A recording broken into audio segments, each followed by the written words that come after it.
வணக்கம் அக்கா, welcome to day 2 of என்னடா நடக்குது என் வாழ்க்கையில். இன்றைக்கி காலங்காத்தால 4 மணி இருக்கும். கதவை யாரோ டமால் டுமால்னு போட்டு தட்டிட்டு இருந்தாங்க. யாருன்னு பார்த்தா எங்கள் அப்பா அம்மா. சரி ரூமை பேக்கப் பண்ணணும் அப்படிங்கனால அவங்களும் கிளம்பி வந்துட்டாங்க. சரி ஓகே, அவங்களுக்கு சாப்பாடு வாங்கி கொடுப்பேன்னு சொல்லிட்டு காலமை சாப்பாடை மார்னிங் கடையிலேருந்து வாங்கி கொடுத்துட்டேன். அவங்க ரூமை பேக்கப் பண்ணிகிட்டு இருக்க வழியில் நான் அப்படியே கடைக்கு போயிட்டு மத்தியான சாப்பாடுக்கு தேவையான பிரியாணி வாங்கிட்டு அப்படியே அலேக்கா ரூமுக்கு வந்து சேர்ந்துட்டேன்.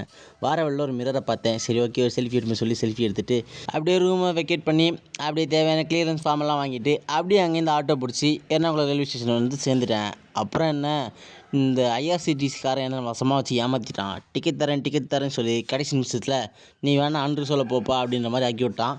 வேறு வழி இல்லை, நமக்கு வேறு வழி இல்லை நண்பர்களே. அதனால் என்ன பண்ணுறதுன்னு தெரில, ஷர்ட்டை போட்டுன்னு மேலே ஏறி உட்காந்துட்டேன். லக்கேஜஸ்லாம் அப்படியே செட் பண்ணிட்டு அப்படியே கையில் இந்த கேம் எடுத்து டங்குன்னு விளையாட ஆரம்பிச்சிட்டேன். ஃபேஸ் ஏன்டா அப்படி இருக்குன்னு யாரும் தப்பாக நினச்சிக்காதீங்க, அதெல்லாம் அப்படி தான்.